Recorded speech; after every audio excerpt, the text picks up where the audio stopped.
munendraruddhamarudhastunyandi divyaistavaihi vedai saṅgapadakramopaniषदैः gayanti yam samagaha dhyanavasthita tadgatena manasa pasyanti yam yogino yasyandam na vidussura suraganaha devaya tasmai namaha. Shruti smriti purananam alayam karunalayam namami bhagavad padam Shankaram lokashankaram. So we are continuing discussion on the Sri Shankara Bhashya, the Advaita Bhashya by Sri Shankaracharya on the Bhagavad Gita, second chapter. We will deal with the 27, 28 and 29 verses today. So to give an idea of the whole structure of the Bhashya and the text, we have to remember the second chapter from 11th verse up to 25th verse.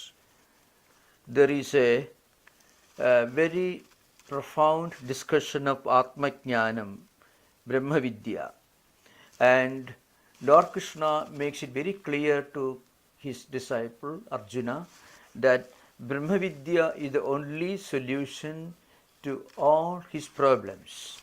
So 11th verse is Ashocyan annusojastum prajñā vādām sabhāshase gadasu nagadasumsya na anusochanti panditaha. And the 25th verse is avyaktoyam achindyoyam avikaryoyam uchyate tasmādevam viditvainam na anusochitumārhasi. So this 25th verse concludes the discussion on the nature of Atman, avyaktoyam achindyoyam avikaryoyam, etc. So Atma Jnanam is already established as the only and final solution to all the problems. From 26th to 29th verse, Lord Krishna makes clear again that Atma is Nitya and this body, mind complex and everything other than Atma is Anitya or non-eternal. So from 11th to 25th verses and Atma Jnanopadesha, and the upasamhara of this particular discussion process is in 30th verse of the second chapter, that is Dehi nityam avadhyoyam dehe sarvasya bhārata tasmāt sarvāni bhūtāni na tvaṃ śocitumarhasi. So this is the upasamhara, and from 31st sloka onwards Lord Krishna will give some common sense ideas to show that it is impossible for anyone to escape his or her duties or obligations. So this is, roughly speaking, the structure of this part of the text. Now we will enter the subject in the second chapter. In the last session we already discussed the 27th verse, that is jātasya dhruvo mṛtyurdhruvaṃ janma mṛtasya tasmādaparihārye'rthe na tvaṃ śocitumarhasi. That is, death is certain and absolutely unavoidable for anyone who is born. So also birth is unavoidable for anyone who dies before and without getting Atma Jnanam. Therefore, why should you worry, why should you grieve over something that is totally unavoidable? Now, towards the end of the commentary, Bhashyakara makes a statement, Karya karana saṅghātātmakāni api bhūtāni uddishya shoko na yuktaha kartum yataha. Now, Bhashyakara says, even to grieve over things like the psychophysical mechanism is also totally meaningless, it is totally unwise, and gives some very important arguments in favor of this idea. Because we do not know anything about ourselves before we are born. So where we are coming from, that is avyakta, that is uncertain. We do not know, it is unmanifest. And we do not know where we are going after death. That means we do not know what we were before birth, and we do not know what we are going to be after death. So this middle point, the middle stage of life, is the only thing that is vyakta, that is manifest. The other two things are totally not obvious to us. I mean, from where the self comes into existence, from where we come to the stage of being born, and where we go after death. So there is a state prior to birth and there is a state after death. Both these states are avyakta, unmanifest. And what is manifest for us is only the middle stage, that is during the time of living, that is after birth and before death. We know what we are. This is a very simple empirical perspective. Even if you forget about Atman or the eternal nature of the self, still, even if you interpret all of us as psychophysical mechanisms, there is nothing very profound about it. It comes into existence, we do not know from where, and it disappears after death, we do not know where it goes away. Therefore, why should you worry about these things? It's a very simple common sense logic is put forward before Arjuna to drive home the idea that grief, worry, anxiety about either Atman, which is eternal, or the body, which is non-eternal, are totally unnecessary and totally without any significance or justification. There is no justification at all for any kind of worry with regard to Atman, which is eternal, or with regard to the psychophysical mechanism, which is non-eternal, which is momentary. Avyaktādīni avyaktam adarsanam anupalabdhihi ādihi yesham bhūtānam putra mitrādi karya karana saṅkhātātmakānam tāni avyaktādīni bhūtāni prāk utpattehi. That means the state of existence before birth, that is of people like his sons, daughters, cousins and friends about whom you are worrying so much. You do not know much about it. What we were before this birth, this life, and what we are going to be after our death, we do not know. So this life is almost like the tip of the iceberg, the tiny fraction of the iceberg that is seen above the water level. We do not know anything about the dimension of the huge iceberg that lies hidden and concealed below the water level. So why should you worry about this momentary psychophysical mechanism that comes into existence somewhere in the past, exists for some time, for some decades, and then disappears in future? So avyaktādīni avyaktam adarsanam anupalabdhi ādi yesham bhūtānam putra mitrādi karya karana saṅkhātātmakānam. That is, what happens to life of these people, putra, your sons, friends and others, who are all psychophysical mechanisms or aggregate of body and senses, totally imperceptible. We do not have any idea about them. You must have been the son or a daughter of some other parents in the previous life, and you are going to be the sons or daughters of another set of parents in the next life. So this temporary state of life of this world is like the tip of the iceberg that is seen above the water level, which is only a tiny fraction of the whole iceberg. So why should you worry about it? Utpannāni ca prāk maranāt vyaktamadhyāni avyaktanidhanānyeva puna avyaktam adarsanam nidhanam maranam yesham tāni avyaktanidhanāni maranāt urdham api avyaktādāṃ eva pradipādyante ityarthaka. So that means this coming into being that is our state before death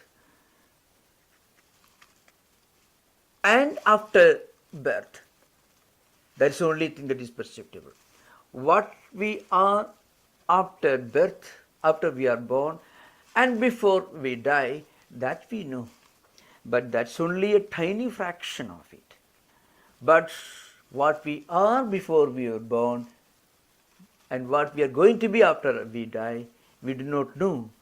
So, the point is, what we were before birth is avyakta, unmanifest, invisible. We have no idea, imperceptible. We have no idea what we were before we were born. And similarly, we have no idea what we are going to be after we die. So, both are equally avyakta. And what happens, this middle point, that is what we call this, the state between birth and death, the process of the state of living is the only thing that is perceptible. And therefore, there is no point in worrying about these things.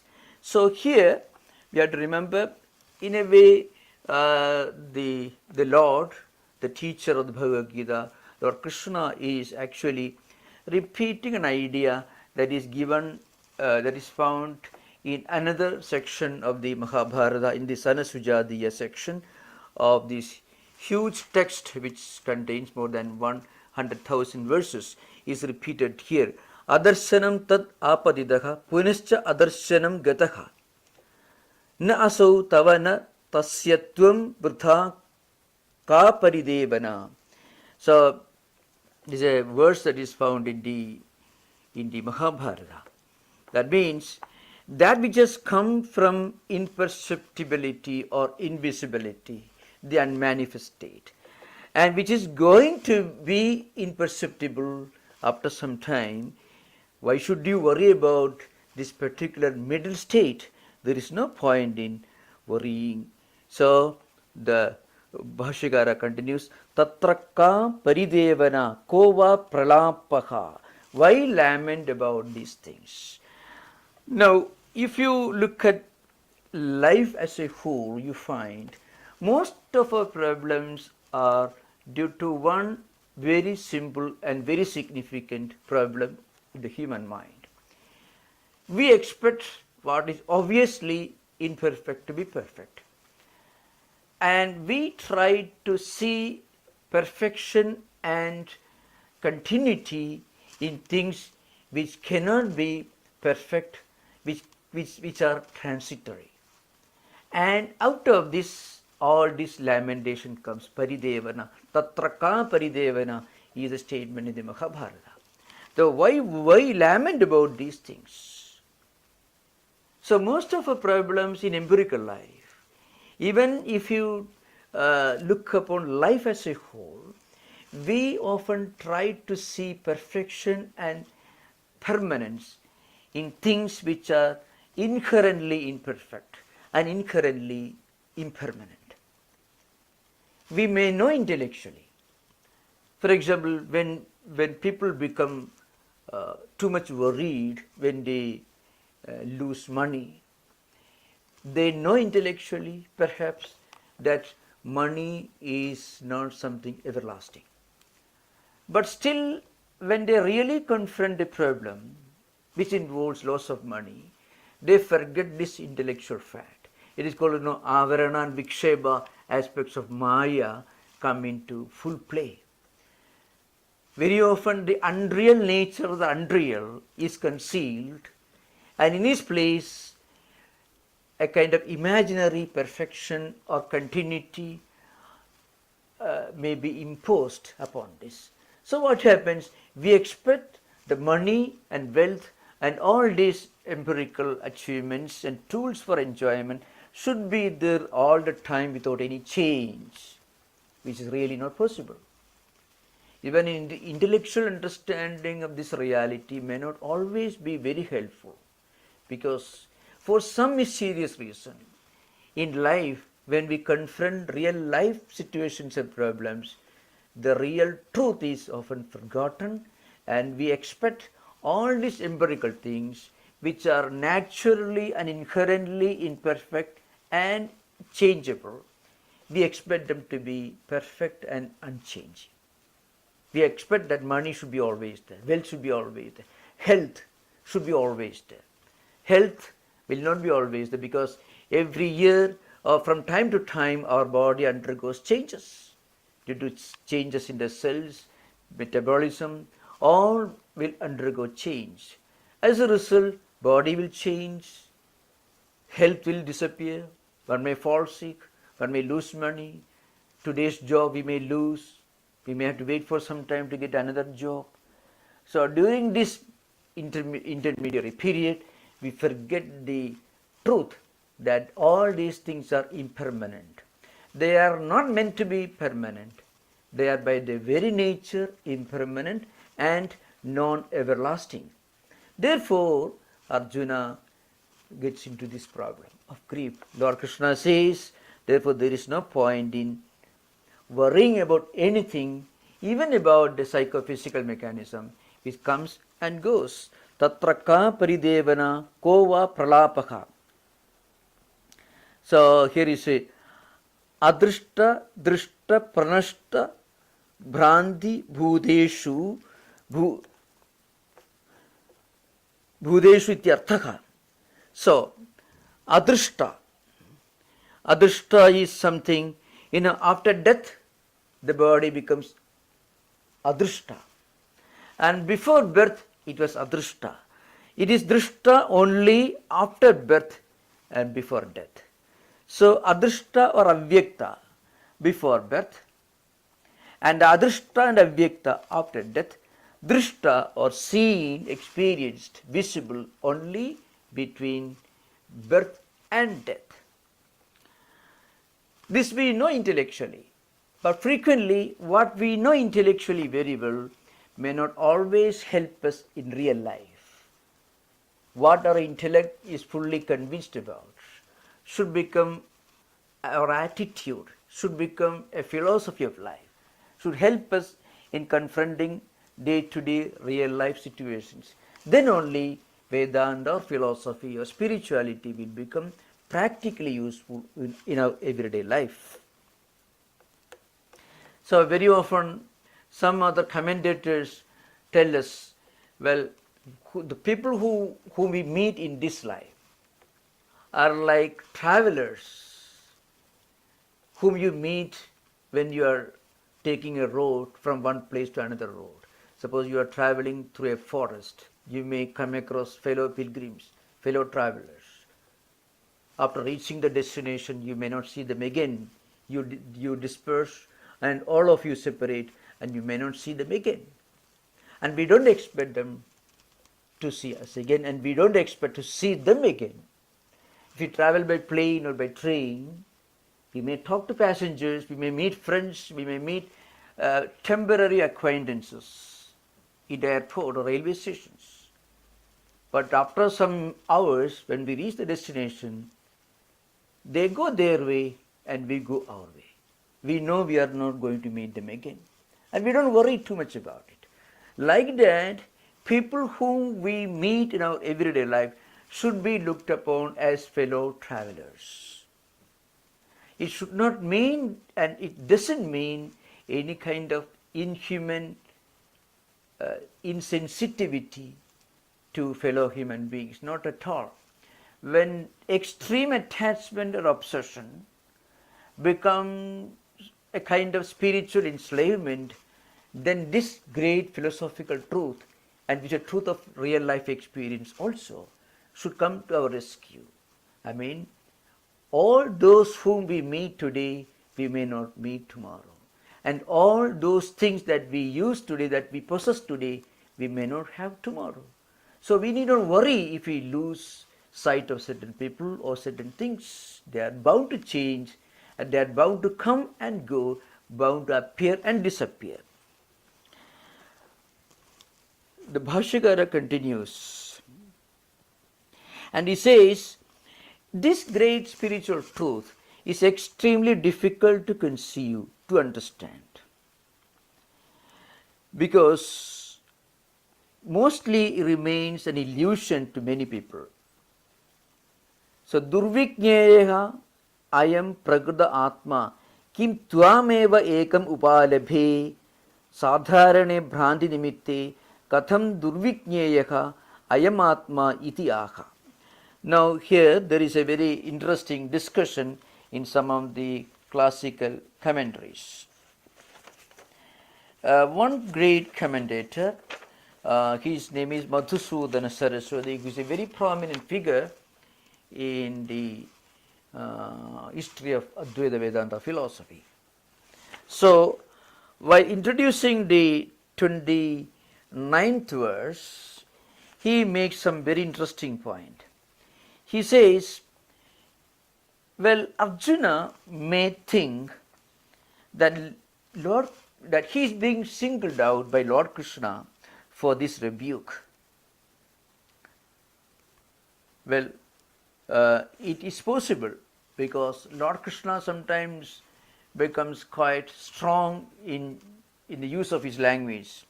Tatra paridevanā, na tvaṃ śocitumarhasi. You don't have to worry much. Why should you worry? So, Lord, the Bhashyakara, is a commentator on Gita, the Madhusudana Saraswati, who wrote his Gūಢārtha-dīpika, is a famous tika on the Bhagavad Gita, following the footsteps of Shankaracharya on Bhashya. Madhusudana Saraswati, the author, introduces the 29th verse with a profound idea, which gives an insight into the mind of Arjuna. So he says, Nanu vidvamsopi bhagava shojanti tat kim mam eva puna puna evam upalabhase anyatcha. So Arjuna may think that he is being singled out by Lord Krishna for this rebuke. So Lord Krishna wants to remove this possible misunderstanding by emphasizing the fact that this Atma Vidya is very, very difficult for people to understand, to comprehend. The knowledge that Atman is our true nature, the Atman is our Antaryami, Atman is the indweller immanent in all of us. It's very difficult to comprehend, even intellectually. Because every day, every moment, the world indirectly is trying to take us away from our true nature. So Atman is a great mystery. So that's why many other scriptures have made this point, Nayam Atma pravachanena lebhya na medhaya na buddha sudena, etc. In the Kathopanishad. So Bhashyakara himself emphasizes this point. Shastra acharyopadesha shama damadi samskritam manaha atmadarshane karanam. This mind itself becomes an efficient tool for realizing the Atman when it is purified and processed by Sravana, Manana, Nididhyasana of Shastras, Shastra Sravana and Sravanartha Manana, Swadhyaya, and also Acharya Upadesha, which help us to practice Shama, Dhamma, Uparadi, Tidiksha, Shraddha, Samadhanam, etc. and will reinforce our sense of our desire for liberation, mumukshutvam. Then our mind becomes a fit tool to realize this truth, which is normally very, very difficult for people to understand, even intellectually. So, Lord Krishna wants to emphasize this point, and that's why he says in the 29th verse, Ascharyavat pashyati kaschidenam, Ascharyavat badati tathaiva cha anyaha, Ascharyavatchenam anyasrunodi, Srutva pyenam veda na chaiva kaschit. So some people marvel at this absolute reality. And some people hears of this but mostly even hearing or listening to may not help you to understand the truth. So, durvikneya ayam praguta atma kim tvameva ekam upalabhe sadharane bhranti nimitte. So, this Atma Vidya discussed is very difficult to understand.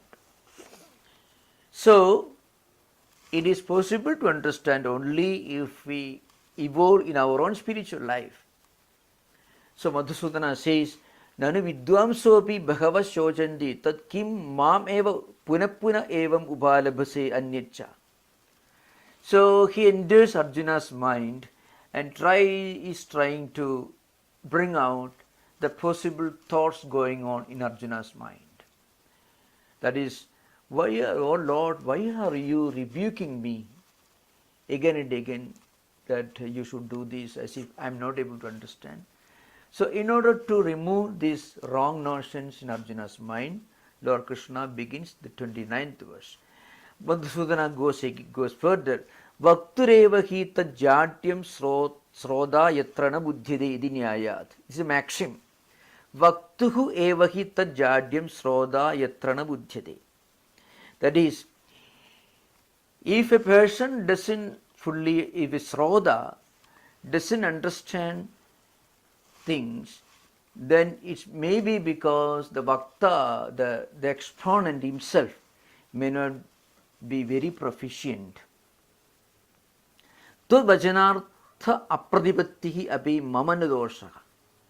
So, those students who do not understand the value of achieving spiritual fitness to understand the profound implication of Shastra statements may blame the teacher, saying that it is your lack of proficiency that stands in the way of my understanding.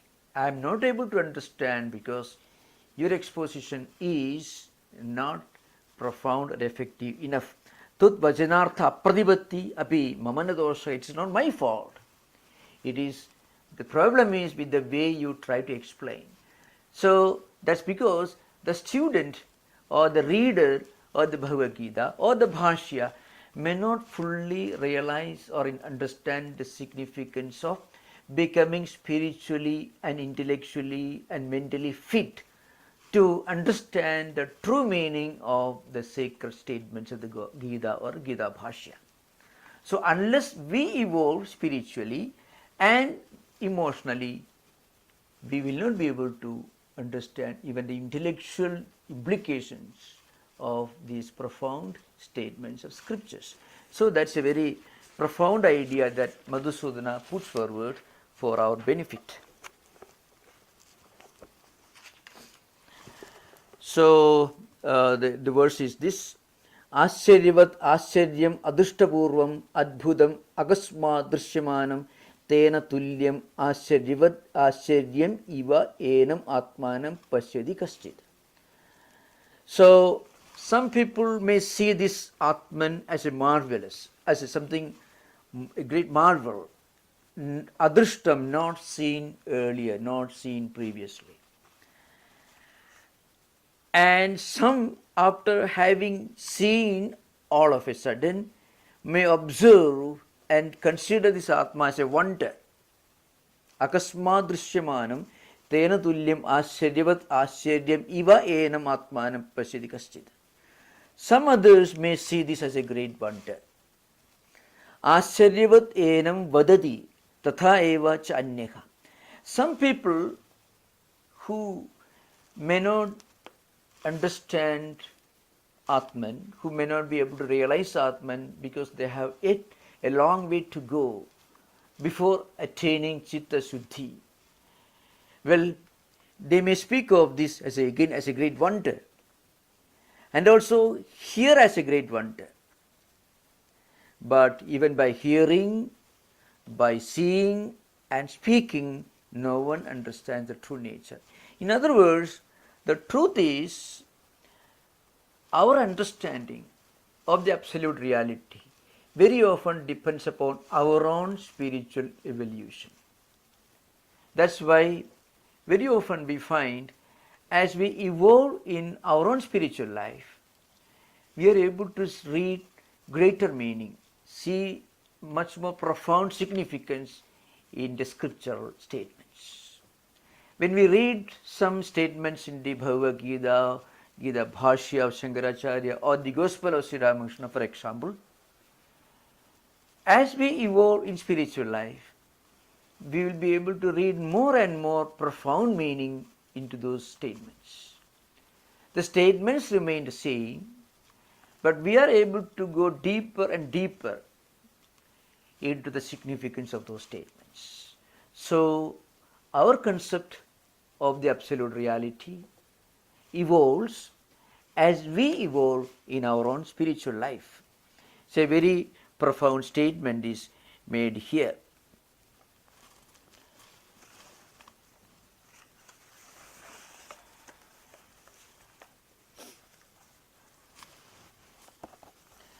Ramanujacharya also has got some very profound statements to make here. In fact, even in dealing with 27th verse, he says, for example, why people look at things from different perspectives, and where is the need for us to understand the impermanence of impermanent things.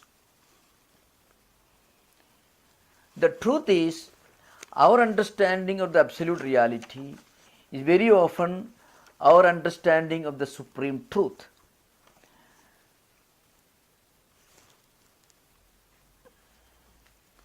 Before that, the great writer Madhusudana continues his discussion here again.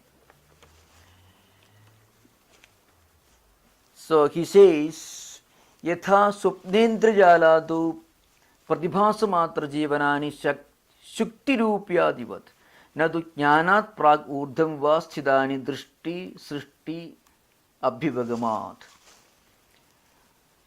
So the reason why we are not able to understand the truth as truth is we still try to interpret the supreme truth with the same tools, with the same yardstick with which we understand the empirical truths. So, when we try to look upon the supreme spiritual truth using the same and try to interpret it using the same tools with which we understand and interpret empirical truths, we will lose the true nature. So we may think it is something wonderful. But if we can remove from our mind the influence of Maya, the influence of wrong perception, and then we will see the truth for truth. For example, silver may be mistaken to be some kind of an oyster shell by people who may have seen oyster shells in the past, and now while seeing a piece of silver may superimpose what they have already seen earlier on the silver. So Madhusudana says, Yatha swapnendrajaladu, swapna indrajaladu, pratibhasamatra jivanani śocitumarhasi nadu jnanat prag urdham va sthidani. This world, what we see, it did not exist before we saw it, and won't exist when we stop seeing it. So it exists only when we see it. It is actually related to the 28th verse, but that particular statement of Madhusudana is very profound here. So creation through perception, that means the perceived phenomenal world exists only because we see it, we perceive it, or we observe it. It is called drishti srishtivada. So once we try to look at the whole reality beyond the birth, existence, death equation, like seeing the whole iceberg as such, then we'll be able to look at this world without its association with nama and rupa. Then we will see only Brahman. That's the idea behind. So when we look at the oyster shell and we mistake that oyster shell for a piece of silver, we are actually superimposing silver on something which is not silver.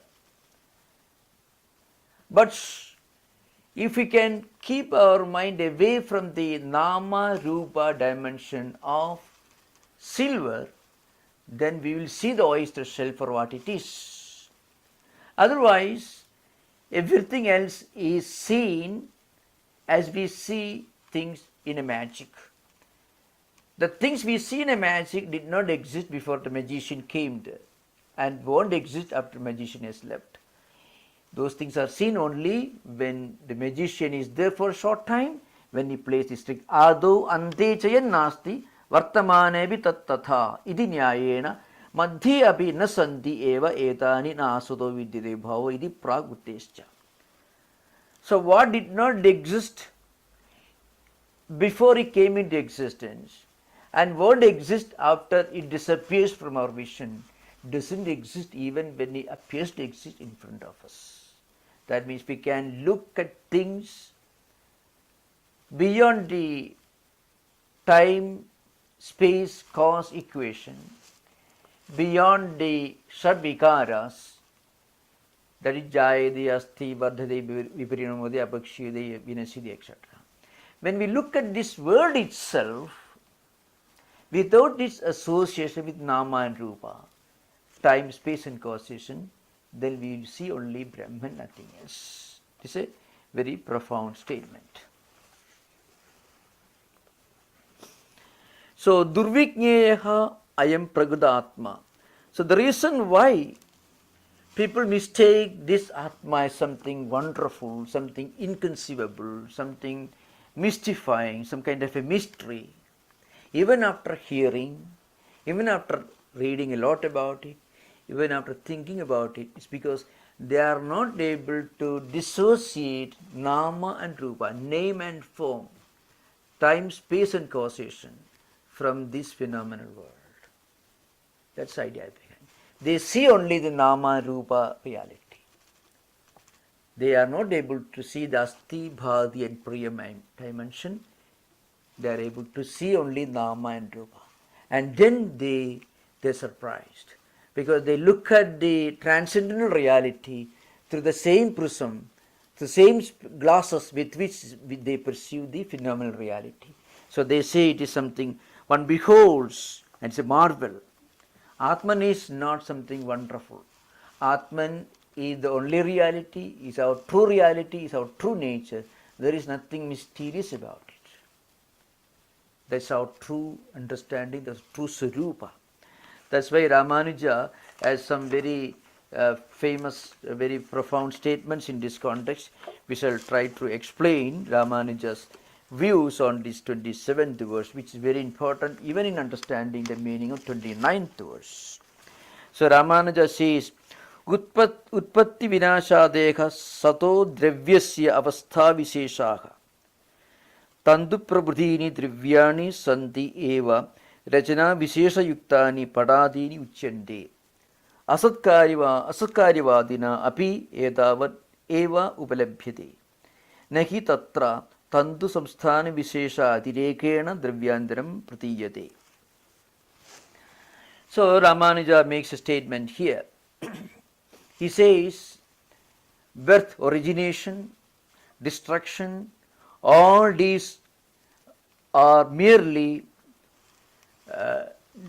secondary details or particulars or just changing states of an existent reality, which itself show that these things are, these phenomenal empirical things are unreal, including this karya, karana, sankhatatmagani, sharirani.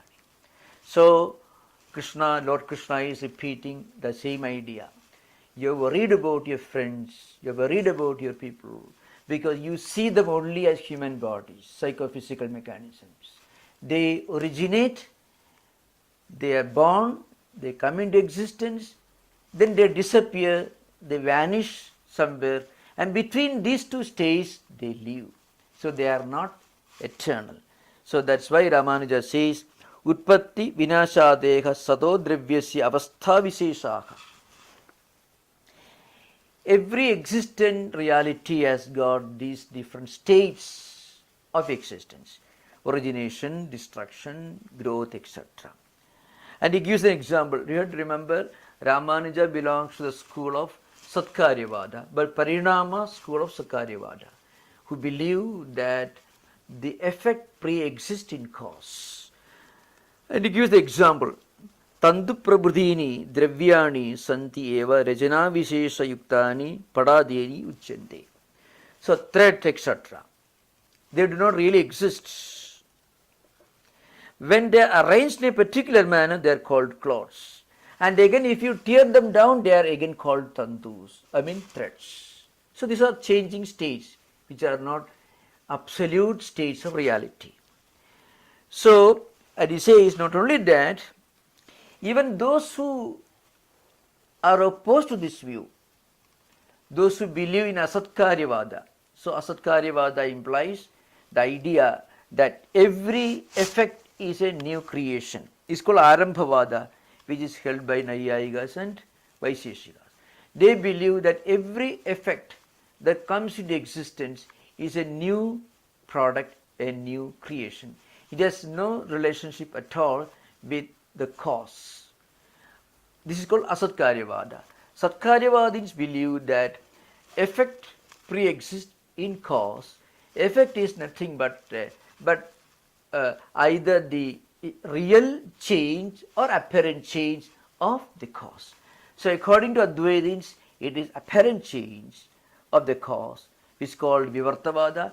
According to Ramanuja, according to Madhva, according to Sankhya Yoga, who believe in the Parinama aspect of Satkaryavada, they believe that the change is real, Parinama is real. So the point is, whether you accept the views of Ramanuja or even Madhva or Shankaracharya or even Naiyayikas and Vaisheshikas, we have to believe things undergo change. That's the idea behind. So whatever undergoes change cannot be the absolute reality. So why worry about these things? So once we realize the empirical nature, the changeability of changing phenomenal things, then we will not be surprised, we will not marvel at Atman. Atman is not something to be marveled. Atman is not something to be seen as a great marvel or as a great wonder. Atman is our true nature. Ascharyavat enam vadadi tatha eva cha anyaha. Ascharyavat cha enam anyaha srunodi. Another person speaks of Atman as a great wonder, and another person may hear it as a great wonder. So hearing, reading, or any kind of conceptualization, seeing, still no one understands this. So long as we look upon Atma Vidya, the knowledge of the Supreme Self, as something mysterious, something to be wondered about, something to be marveled, we have not understood the truth. Rather, true realization of true nature is like coming back to our own home, rediscovering our own true nature. There is nothing mysterious, nothing occult, nothing exotic about it. Atha va yaha ayam atmanam pasyati sa āsyaryatulyo yavadati. That means, in other words, the person who beholds his Atman as something wonderful, as a great wonder, and the one who speaks or hears or Atman as a great wonder, and there are not too many. So, and even among them, the one who really realizes the Atman as the absolute reality, as one's own true nature, there are very few. So this is again a continuation of the same idea that you find in the Gita elsewhere. See, you find Manushyanam Sahasreshu Kaschit Yatadi Siddhaye Yatadam Abhisiddhanam Kaschit Mam Vedi Tattvataka.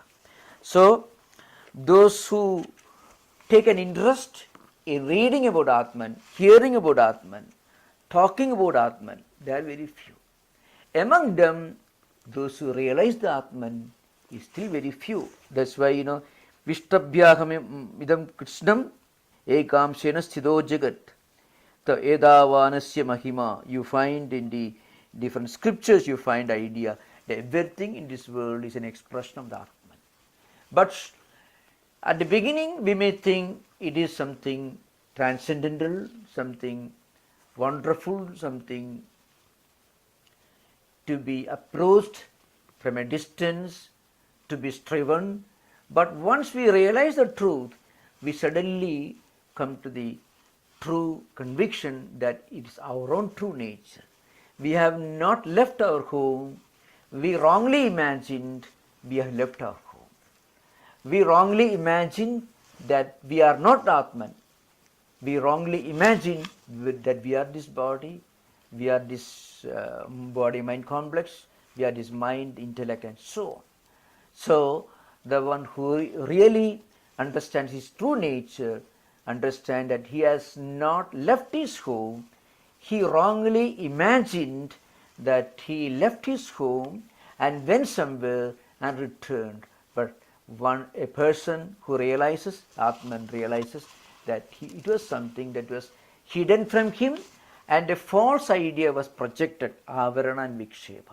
He has come back to home, his own home, that is true nature. So, this idea is again emphasized in the coming verses. So, saha aneka sahasreshu kaschit eva bhavati ado durbodha atma iti abhiprayaha.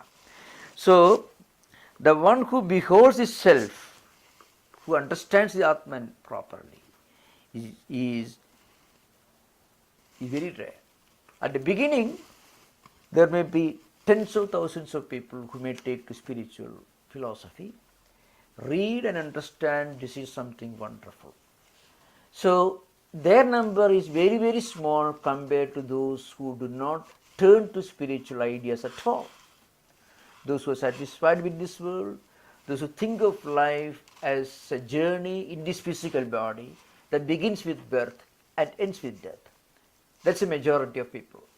But a few millions, perhaps, in the whole human population may turn to spiritual ideas with a sense of wonder, with a sense of intellectual quest, and they may marvel at this great philosophy. But still, so long as they are just wondering at this, they have a sense of wonder and marvel, they have not realized. But they are still on the right track. Once they realize the truth, then they understand it's our own home, our own nature. We have not got any new knowledge. We have actually rediscovered our own true nature.